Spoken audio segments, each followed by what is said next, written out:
प्रिय छात्रों, नमस्कार।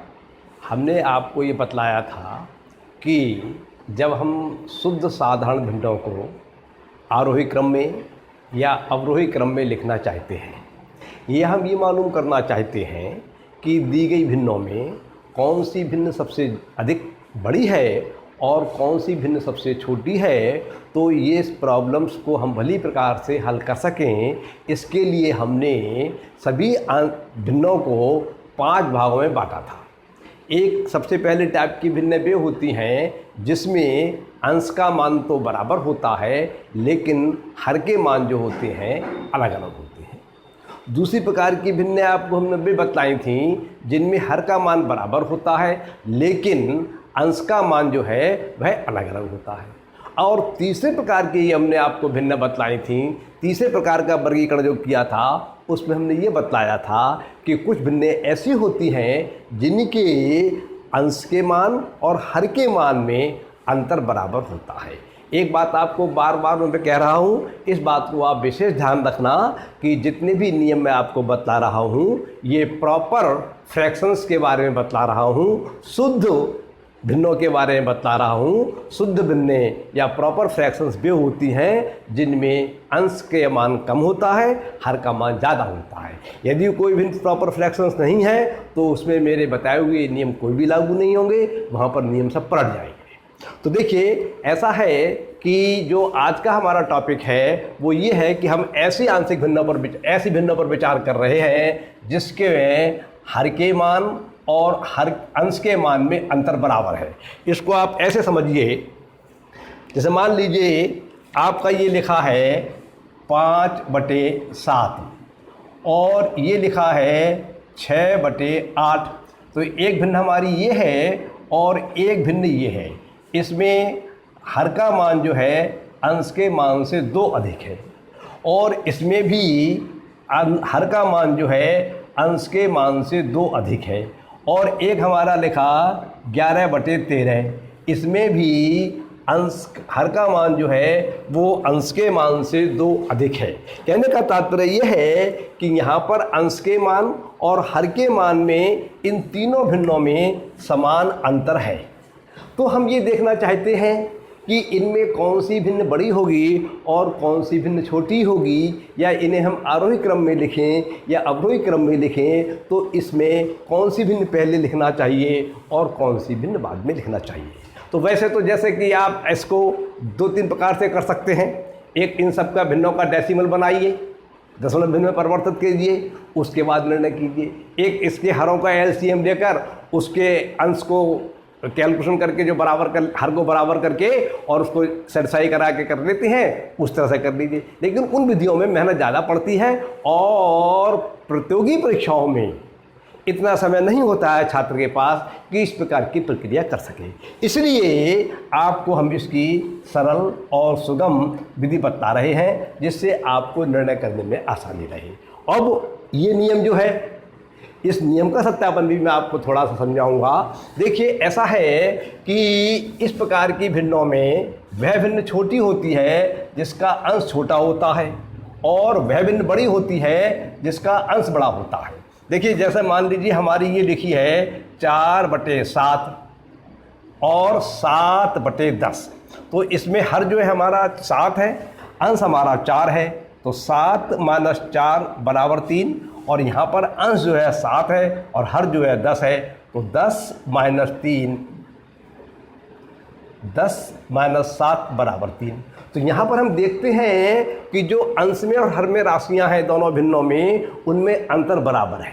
इसलिए ये भिन्न जो हमारी आज जो हम आपको टॉपिक बता रहे हैं उस कैटेगरी के अंतर्गत आती है। तो ऐसी भिन्नों में क्या होता है, जिसका अंश छोटा होता है वह भिन्न छोटी होती है और जिसका अंश बड़ा होता है वह भिन्न बड़ी होती है। तो इसमें इसका अंश छोटा है इसलिए भिन्न तो छोटी होगी और इसका अंश बड़ा है इसलिए ये भिन्न बड़ी होगी। तो हमने लिख दिया 4/7 और 7/10 में 4/7 भिन्न छोटी है और 7/10 भिन्न बड़ी है।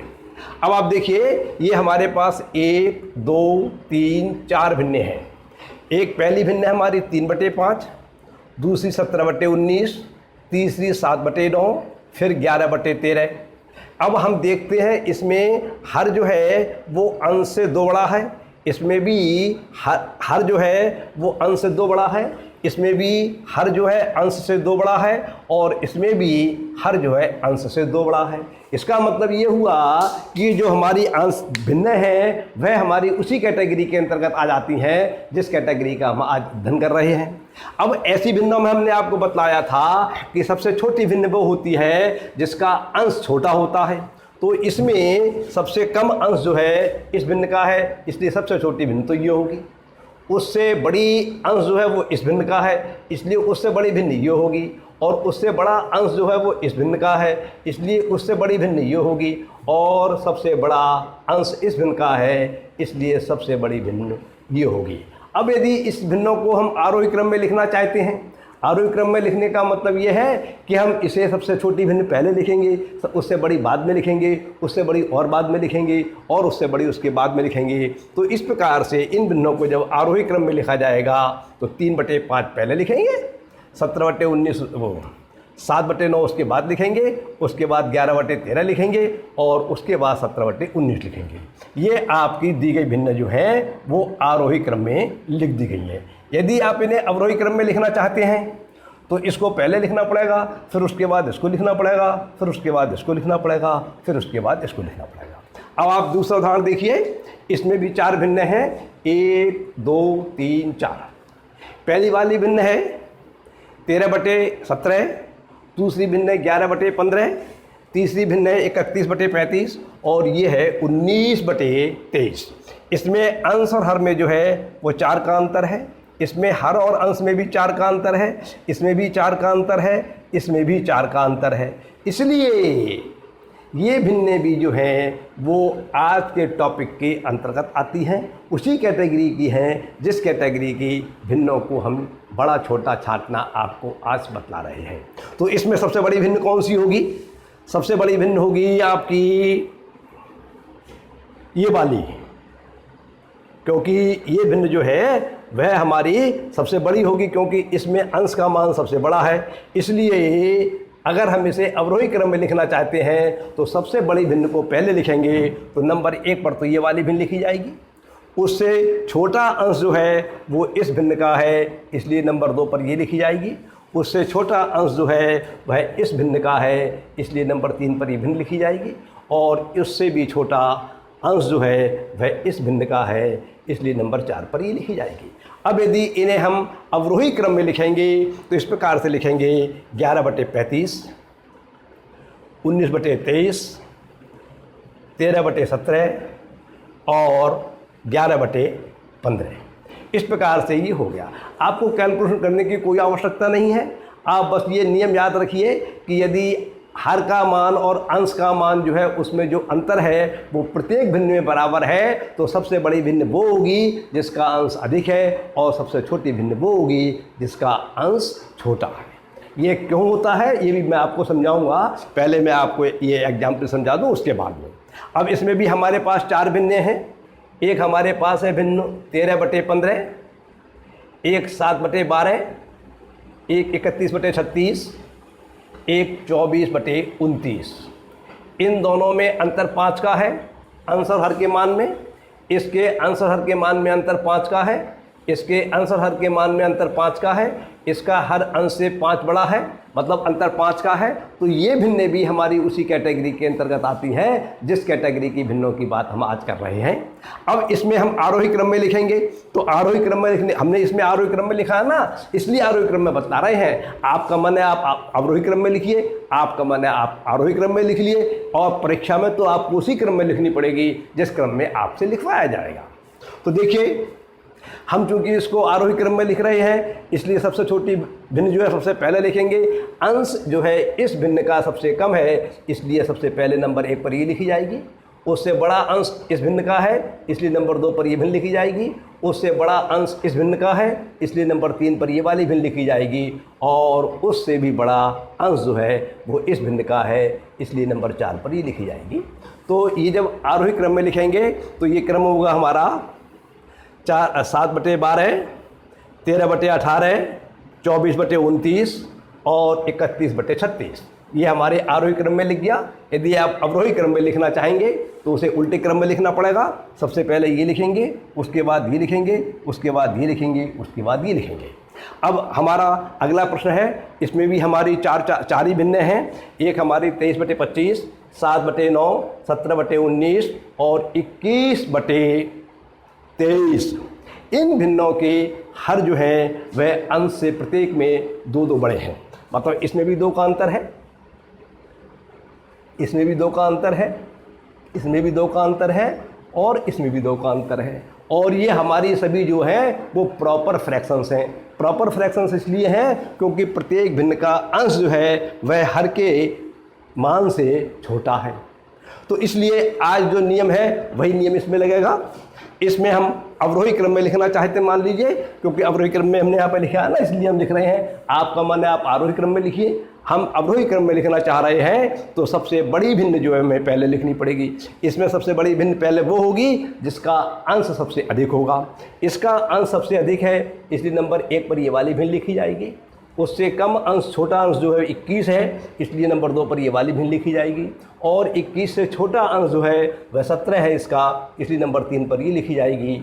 और उससे भी छोटा अंश जो है वो 7 है 17 से छोटा, इसलिए नंबर 4 पर ये लिखी जाएगी।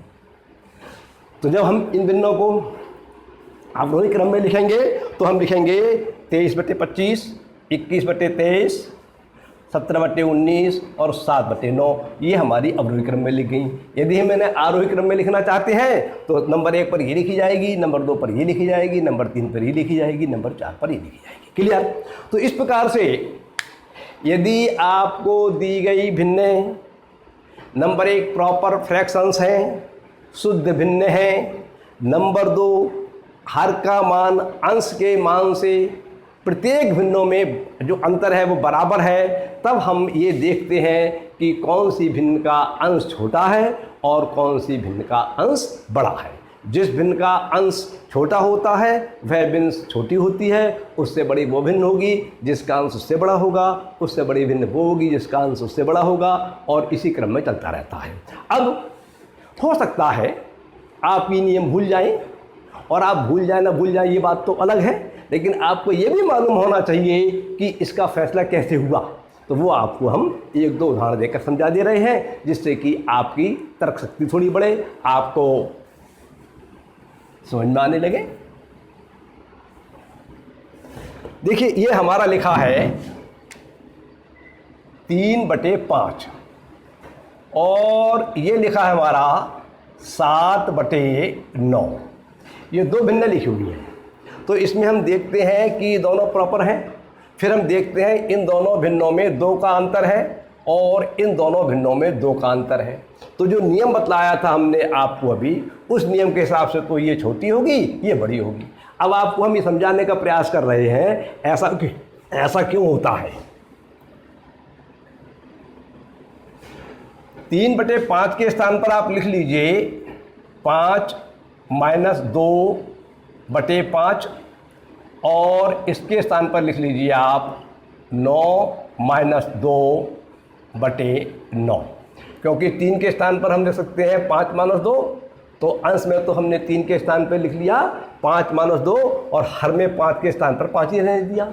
यहाँ पर अंश में हमने लिख लिया हर -2 जो कि हमारा अंतर है इसमें, जिससे ये 7 के बराबर हो जाएगा अंश का मान, और 9 ये लिख लिए। अब इसको हम लिख सकते, देखिए गणित के अंदर एक नियम ये होता है कि यदि a - b/c लिखा हुआ है तो इसको हम a/c - b/c के रूप में लिख सकते हैं।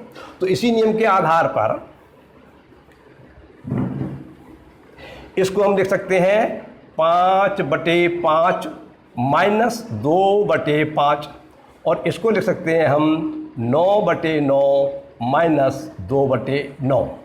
5/5 एक आ गया, 9/9 एक आ गया, तो ये वाला जो 3/5 है ये बराबर है 1 - 2/5 के, और ये है 1 - 2/9 के बराबर।